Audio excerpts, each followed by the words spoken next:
हाँ जी, नमस्कार। आज अपने जिस विषय में चर्चा करने जा रहे हैं, वो विषय वैसे काफ़ी गंभीर विषय बन चुका है।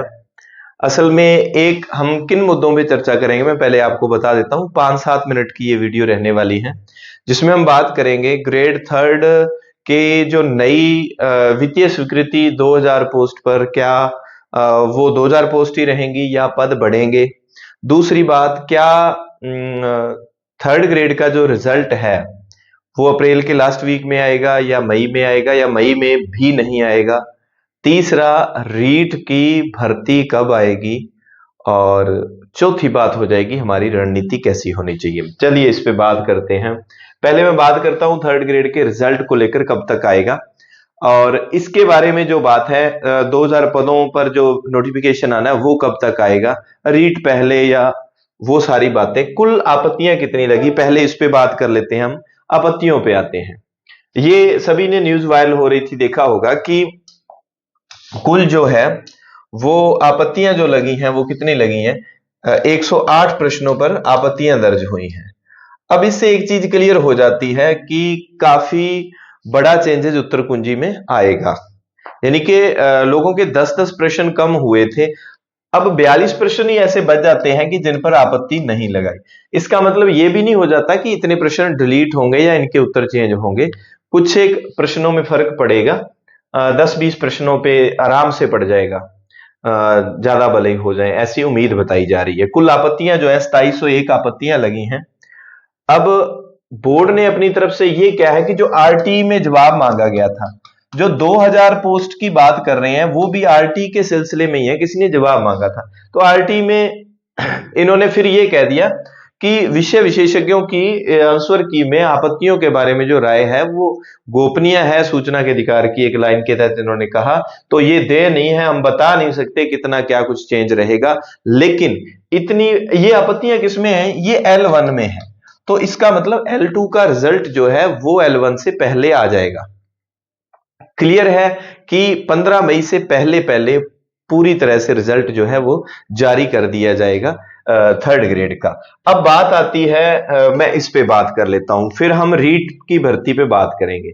दूसरी बात आती है ये आपके सामने, ये जो भर्ती थी, यहां पर लोगो लगा हुआ है सूचना का अधिकार अधिनियम, यानी कि ये सारी बात जो है सूचना के अधिकार के तहत पूछी गई थी, और जिसमें वित्तीय स्वीकृति की बात हुई है कितनी, कि थर्ड ग्रेड के ये जो पूछी गई थी कि 10,000 जो पद आने थे, 10,000 शिक्षक भर्ती की, यानी कि शिक्षा एजुकेशन डिपार्टमेंट में, शिक्षक नहीं एजुकेशन डिपार्टमेंट में भर्ती की 10,000 पदों की बात की थी। तो उसमें जो है इन्होंने उस सिलसिले में कोई रिट लगा के पूछा था, आरटी में पूछा था। तो ये जो 2000 पोस्ट है, इसको वित्तीय स्वीकृति वाली बात जो है, वित्त विभाग वाली बात जो है, इसमें इस लेटर में बताई गई थी। ज्यादा इस वीडियो को एक एक लाइन पढ़ के बड़ा करने की जरूरत नहीं है। तो ये कहा जा रहा था कि ये अलग अलग अपना अपना डिपार्टमेंट इसके लिए नोटिफिकेशन निकाल देगा, इतने पदों पर वित्तीय स्वीकृति है।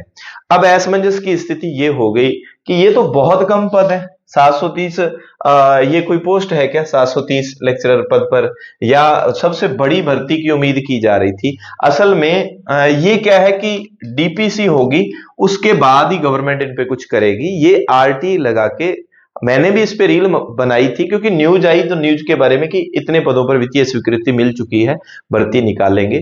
तो फिर और थोड़ा सा इसके बारे में खोजबीन की, थोड़ा पता लगाया, तो ऐसी उम्मीद जताई जा रही है कि ये भर्ती रीट के पेपर से पहले तो पॉसिबल नहीं है। दूसरा, डीपीसी की एक लिस्ट आ रही है 3 या 4 दिन में, हो सकता है कल आ जाए या परसों आ जाए। ठीक है, आज आपको मिल सकती है, लिस्ट का कोई पता नहीं है ना भाई, हो सकता है क्योंकि वीडियो अपलोड करने में एक दिन बाद करते हैं, पहले करते हैं, तो आगे आने वाले 1-2 दिनों में डीपीसी की 12,000 प्लस पदों की जो सेकंड ग्रेड से फर्स्ट ग्रेड बनेंगे, यानी कि ग्रेड सेकंड में पद अपने आप खाली हो जाएंगे ऑटोमेटिकली। फिर ग्रेड थर्ड वालों को ग्रेड सेकंड में लाया जाएगा, तो ग्रेड थर्ड में जो है पोस्ट खाली हो जाएगी। तो वो डीपीसी वाली जो है बात होने के बाद थर्ड ग्रेड से पहले रीट का 1-2 महीने में कोई हमें हलचल देखने को मिल जाएगी रीट वाली। फिर जाके क्या है कि थर्ड ग्रेड की कोई खुशबू हमें आने लगेगी, उससे पहले नहीं है। अब आपके लिए क्या हो सकता है, आपके लिए, क्योंकि सिलेक्शन के लिए ना सबसे बड़ी हमारी जो कमी रह जाती है, मैं एक श्रृंखला स्टार्ट करूंगा कथन कारण सत्य असत्य वाले प्रश्नों की मूल किताबों में से। अपनी टेस्ट सीरीज जो बच्चे देते हैं नामात्र के शुल्क पर जो लिए जाते हैं टेस्ट, ऑफलाइन ऑनलाइन मोड जो टेस्ट सीरीज है, तो उसमें यही जो प्रश्न ऐसे ही रहते हैं, बच्चे 40% ही बामुश्किल कर पाते हैं। असल में दिक्कत ये है, आप सभी के साथ जितने बच्चे सुन रहे हैं, स्टूडेंट्स जो सिलेक्ट नहीं हुए दौड़ में हैं, तो सबसे बड़ी कमी रह जाती है, रिवीजन नहीं हो पाता। पढ़ रहे हैं, उतना अच्छे से रिवीजन नहीं कर पा रहे आप, इसलिए आपको तथ्य वहां याद नहीं आते, आप डिसीजन नहीं ले पाते, आप कंसंट्रेट नहीं कर पाते। इस सब के पीछे एक बड़ी वजह है आपका रिवीजन नहीं होना। तो आपको एक बात कहूंगा, एक बात गांठ बांध लो, आप फिक्स कर लो, बार बार आपका रिवीजन होगा तभी आप अपनी मंजिल को फतेह कर पाओगे। फिर जो है ये बात होगी। अब एक बात और आपसे शेयर करनी थी। ये इतनी बातें होने के बाद एक बात चल रही है, जो मूल किताबों में कक्षा 9 और 10 वाली, कक्षा 9 और 10 की किताबें हटा दी गई हैं, क्या ये पढ़नी है या नहीं?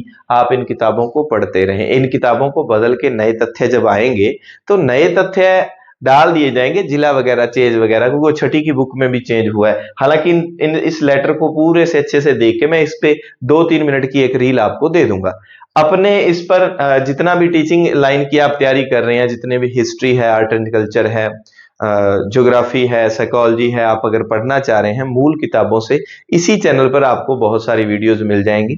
उनके जो शॉर्ट नोट्स हैं वो आपको टेलीग्राम में मिल जाएंगे, डिस्क्रिप्शन में टेलीग्राम का लिंक है।